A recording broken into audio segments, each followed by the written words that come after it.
Let's talk supply chain. So, welcome to the show, Lehren. Thank you, Sarah, so much. I'm so excited to be here and talk with you today. I am really happy to have you here. I mean, doing the research for the show was a genuine pleasure because what I can see, the way you all talk about what you're doing. I mean, the passion you have for the technology, the incredibly smart people involved, and the potential it has to really bring good is just, I don't know, it's heartwarming. It's a wonderful thing. And I can't wait to chat and tell everybody about what it is that you guys do. So let's dive right in. But before we get into exactly what you do at Argo, can we set the scene a little bit, right? Like robotics, AI, and autonomous delivery are topics we see all over the headlines, but it's not clear what's real today. What does the landscape look like when it comes to autonomous vehicles? Why is this technology important? And why do you think it's a growing focus for retailers and logistics providers? Definitely. So, I have been a part of the autonomous vehicle industry for the past 4 years. And what I can say is that it's really exciting times. Just to kind of set the context and an overview of the space, we are seeing a lot of investment in the autonomous vehicle space. And we are seeing a focus on a lot of diverse applications of the technology. And this is really ranging from autonomous delivery, autonomous rideshare, autonomous Class 8 trucking. But I Yeah. think what's most exciting is that we are actually starting to see real deployments of the technology. And so for me, it's indicating that it's no longer in the future, it's happening today. And I've even seen this at Argo. We are serving real customers right now through our pilot programs. And so what I can say is that it's happening and we're super excited about it and we can actually see the impact that we're envisioning today. Yeah, and we're going to dive into that. I mean, some of the things that I've been learning about recently, we just did a survey of our community, and one of the growing topics is AI, is robotics. People want to hear more, they want to learn more, they want to know how it's going to help them in their business.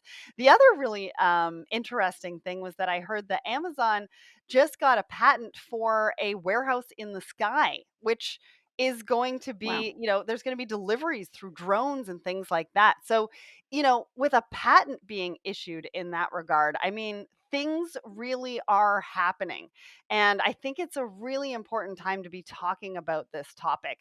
So, how do you fit in? What exactly do you do at Argo and how do you help your customers?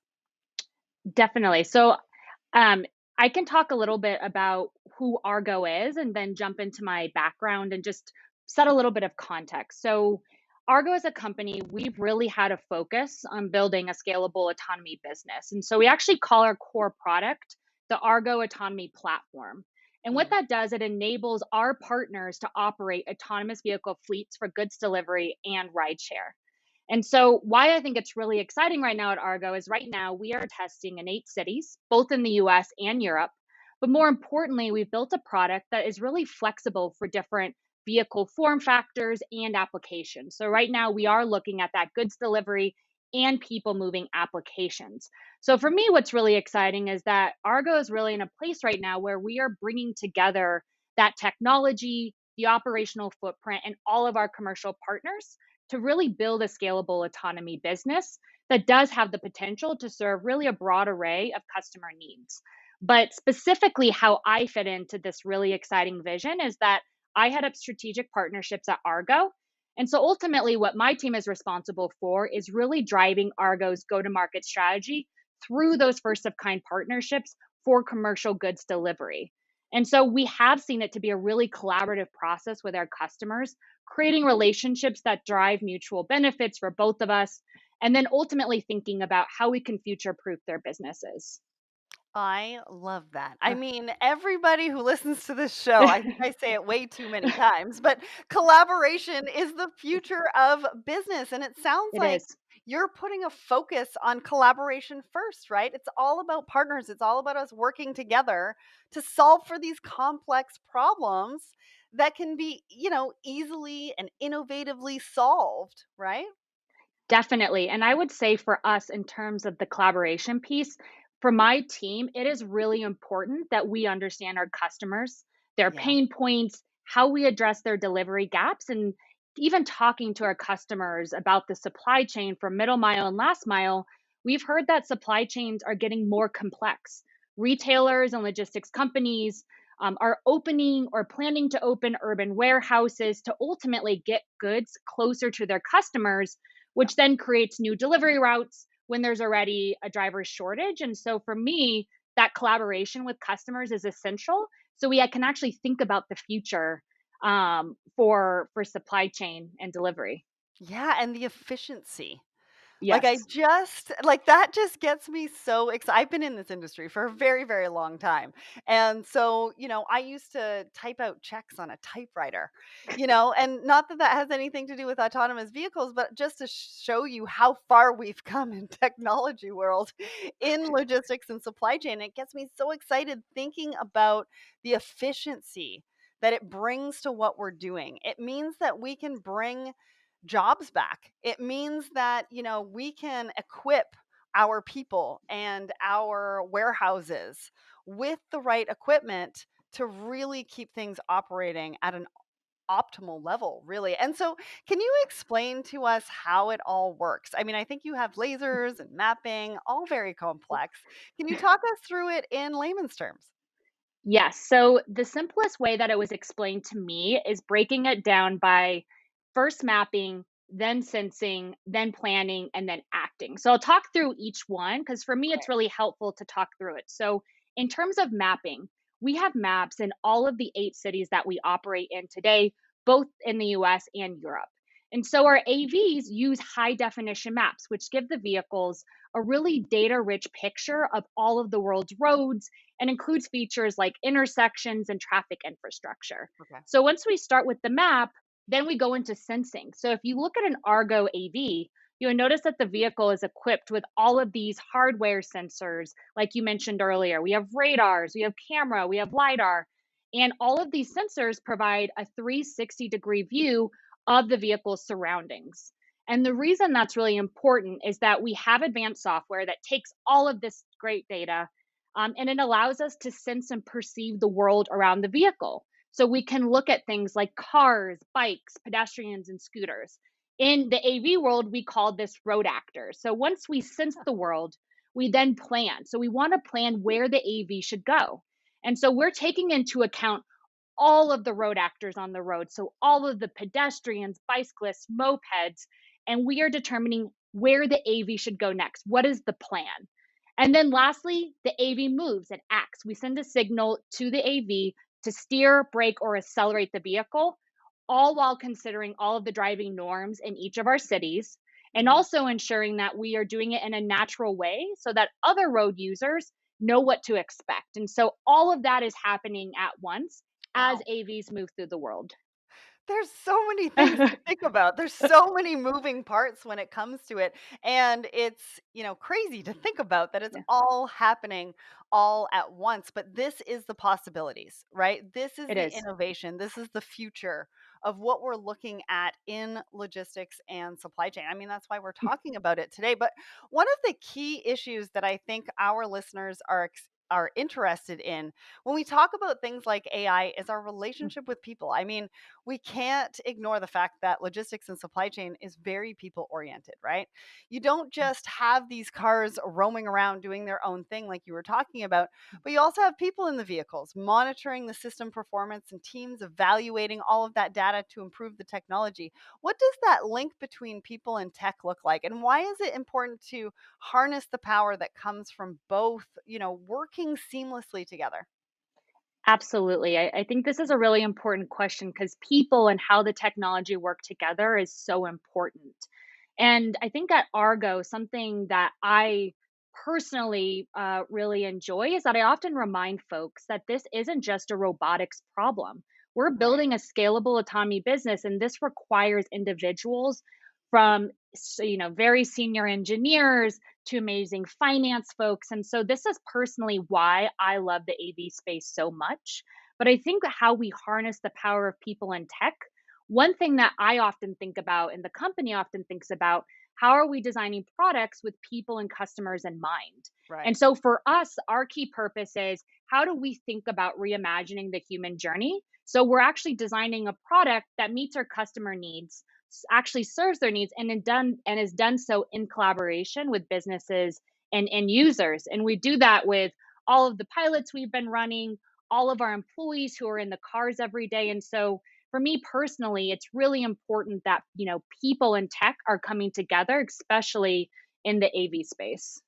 Well, and I think, as people, we have so much to contribute, right? Yeah, The creativity, the strategy, and everything that we can kind of bring to the table. And I think when you've got a combination of people and technology, I mean, you kind of can't lose, right? absolutely. I love that. Thank you so much. So let's dive into one of your core services then, right? Let's talk about autonomous delivery service, something that is going to pique the interest of nearly every logistician listening, I think, right? Because they are thinking about what can this do for their business. So talk to us about that. Are you in middle mile, last mile, and where are you bringing that value? Definitely. I will say that for Argo, autonomous delivery service is a really important application. We actually have done a number of pilots, both in the middle mile and the last mile, and we actually see a lot of value in both. One area that I've personally been really excited about is the middle mile. And the reason being is we've actually seen an emergence of what we're calling the urban middle mile, which Okay. essentially represents that movement of goods between two business endpoints in an urban environment. And so we've actually heard this directly from customers on the retail side where they are actively planning or actually doing it right now, decentralizing their supply chain, really in an effort to get goods closer to the customer, which ultimately enables faster deliveries and meeting those rising consumer expectations. And so, as part of this change, we are seeing new delivery middle mile use cases between warehouse to micro fulfillment center, Huh. even store to store inventory rebalancing. And so Wow. this is all happening in a time when we've seen the supply chain be stretched. And so we have seen this emergence of a new area or a new world within middle mile, talking with our customers. Yeah, and that's really interesting, right? Because over the pandemic, we've kind of seen how some stores have become fulfillment centers, right? Because now we're Mhm, fulfilling client or customer orders from within the actual store itself. So that rebalancing piece mhm. becomes very, very important. So talk to us a little bit about the last mile then, too. Yeah, I would say on the last mile side, this is absolutely an area that we have been exploring.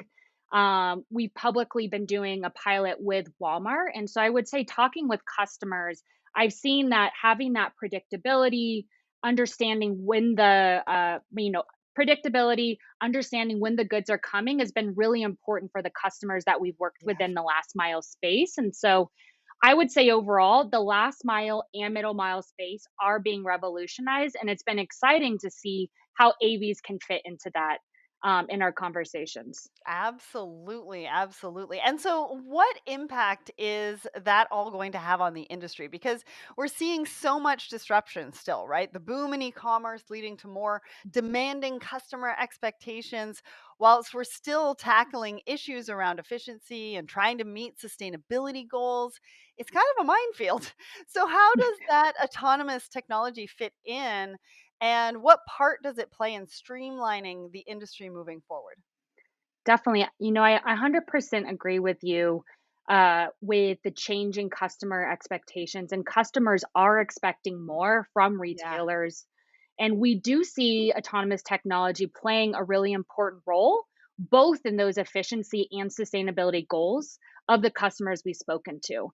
I think from an efficiency perspective, one way that autonomous technology can enable more efficient business supply chains is also to enable more efficient workforces. And so, what we've heard is that there are right now a lot of driver shortages impacting both those delivery schedules. And so, we think autonomous vehicles can actually become that reliable driver supply to really Mhm. meet the increasing delivery volume and demands.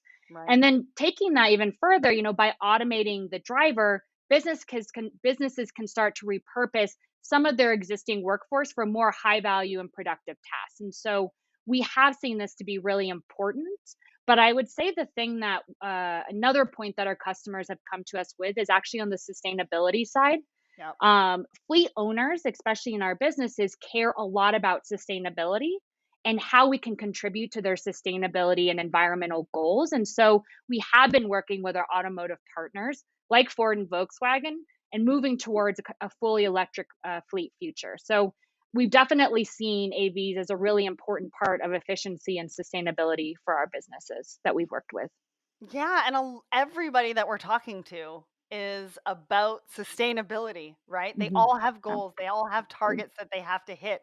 All of the senior sustainability professionals are coming out and saying, guys, this had to happen yesterday. Yep, I'm not entirely sure why we're so behind, right? And so it's really important to be able to partner with somebody like Argo who is keeping that top of mind to say, hey, we're here and we're going to help you reach those goals in a variety of different ways, and that's absolutely. gotta help them feel pretty good and pretty confident in the fact that they're gonna be contributing to the sustainability, initiatives that their company has put forth. Absolutely. I would say that sustainability is one of the top priorities in every conversation that we have with our Yeah. customers. Yeah. Well, and we can't talk about AV, right, without talking about safety. And you say that at Argo, safety is your core value, which is great because new technologies like this make some people kind of nervous. But personally, just heading out onto the highway and seeing other people's driving kind of makes me nervous too. So, the US Department of Transportation's National Highway Traffic Safety Administration, wow, that's a mouthful, estimated that 32,000 people died in motor vehicle accidents from January through September 2021, the highest number of fatalities during the first 9 months of any year since 2006. So, what potential do autonomous vehicles have to really revolutionize the safety of our roads? Do you have any stats or some predictions on that, or even some information that you can provide to sort of calm some of the nervousness that's out there? Absolutely. I think this is a really important topic. Yeah. I know for me personally, this is a major reason why I decided to join Argo and be part of the broader movement with autonomous vehicles.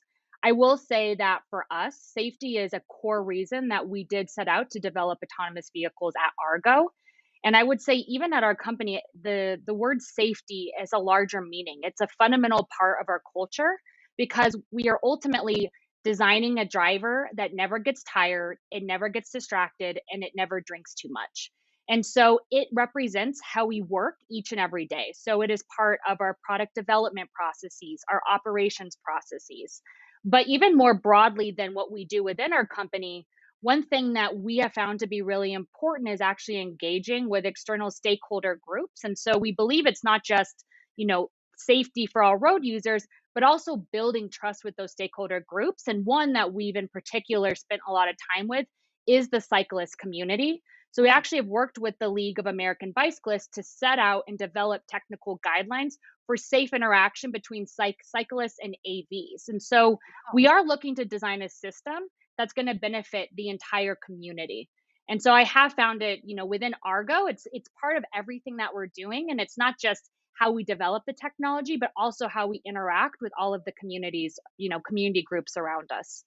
Yeah, I mean, the fact that you got them together and sat down with them and said, "Listen, this is coming. There's nothing we can do about it because it is coming, but we want to work with your Yep. group to find out how we can make the roads safe for everybody, but especially for your group, right? Because you're moving on the roads at the same not at the same speed, but at the same time as Mhm. the, AVs as well, and so you don't have to do that, but you did, Yep. and you went out and sought them out and had a sit down with them to really discuss how we can move forward into the future and make sure everybody is safe. I love that. Yeah. Yes. No, we're really proud of that in our collaboration with the bicyclist groups. Great. Well, I really want to touch a little bit more on your wider ethos as well, because you do talk about your technology in terms of benefiting communities, right? You talk about Mhm. empowering people and businesses. What do you mean by that? And why is that mission so important to you? It certainly seems to set you apart from other high tech brands that don't necessarily appear to be so community focused.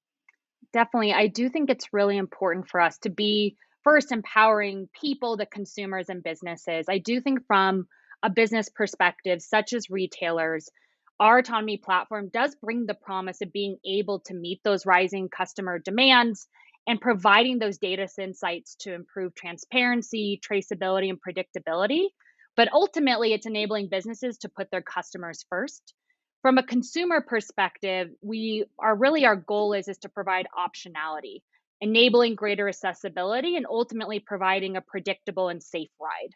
But we wouldn't be able to do all that without really focusing on the communities that we're in. And so I would say community driven development is absolutely a core focus for us. So at our company, we have built community advisory boards in each of our launch markets, and each of those boards have are very diverse, have local stakeholders, city government officials, nonprofit stakeholders, really with the goal of understanding how Argo can meet the transportation needs of a given city, educate them on what it means for Argo to be testing in their city, and really pave the way for how business and consumer adoption ultimately can be part of their community. So it's absolutely essential that we do engage with communities, both at the community advisory board level, and then we also do interact with a lot of local nonprofits in the area as well.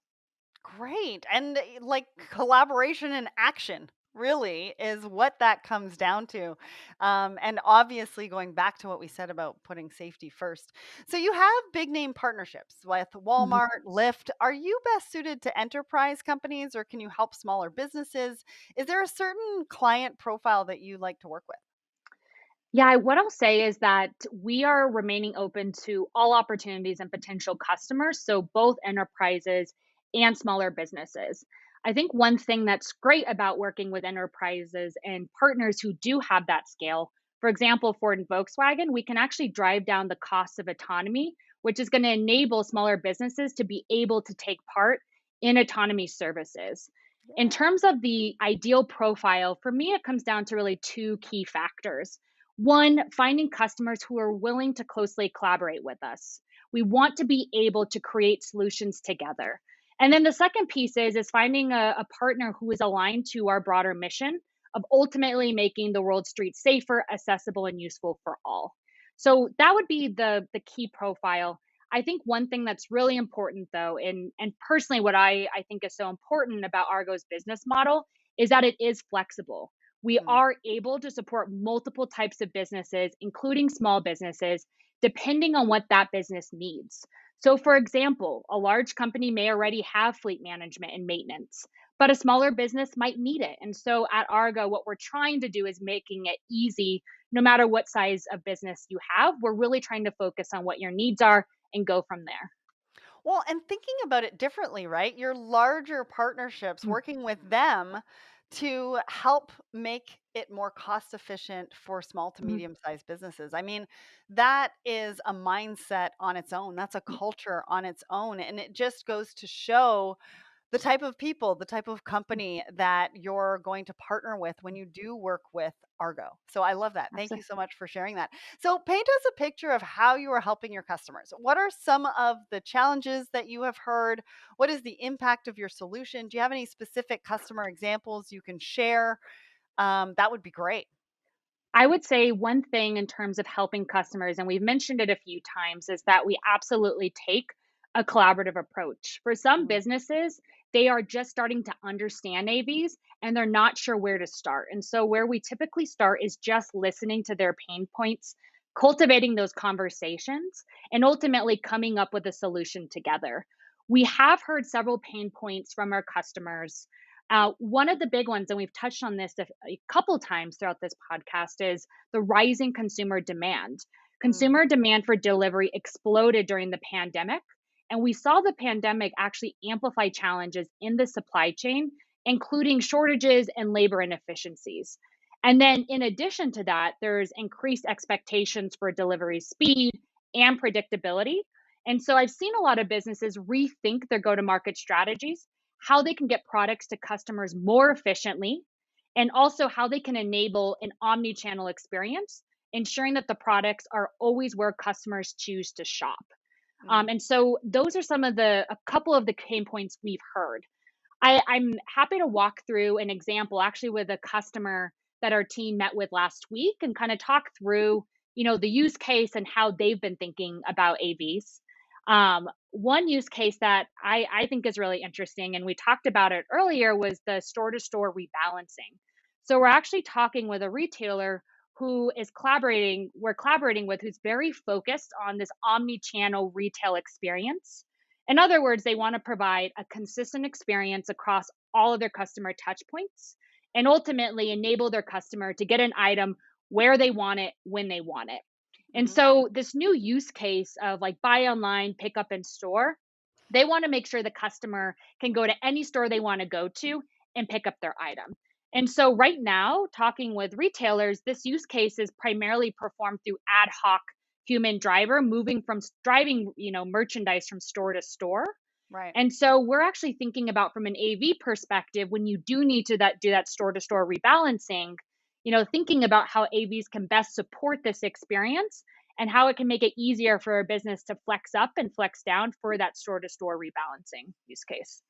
I That is such Yeah. a great example. I know that there are stores and retailers that are really looking into this closely. I mean, customers wanna be able to, like you said, purchase online and pick up in a store near them, or maybe they're gonna be in another city that day and they wanna be able to pick it up there, or maybe it's a drop, a drop shipping location where it's a box where they have, a mailbox that they can go and pick that up. I mean, there's so many different options that retailers are challenged to offer, Absolutely. right? Because we Hmm. know as logistics professionals how crazy and complex that could be. And so just to have some relief and have a partner that can be like, no, wait a second, you don't need to do it that way. There's an easier, more efficient, better way of doing things. I mean, you must just be getting some amazing testimonials.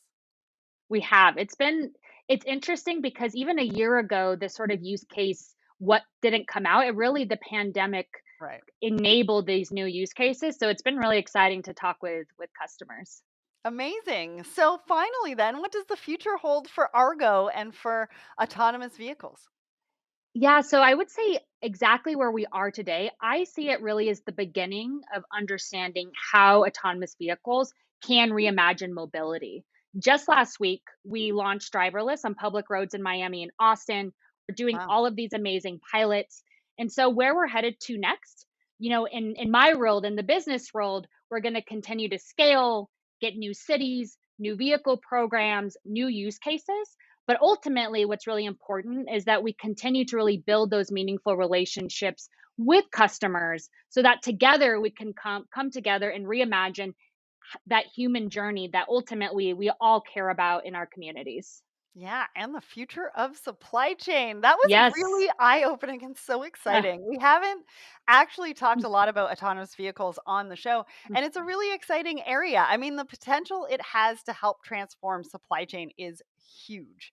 With last mile delivery around efficiency and customer satisfaction, and of course, with sustainability, where everyone is looking to reduce their carbon footprint and meet ESG goals. But it's also been really refreshing to talk about community as well, not just our supply chain bubble, and look at how this technology could really make the world a better, safer place for us to all live in. I mean, I'm really looking forward to seeing what else is to come. And if you want to find out more, you can check them out over at argo.ai. And a massive thanks to Lehren for joining me today and to the team at Argo for making this episode happen. Thanks so much for being here with me today. Thanks so much, Sarah. It was great.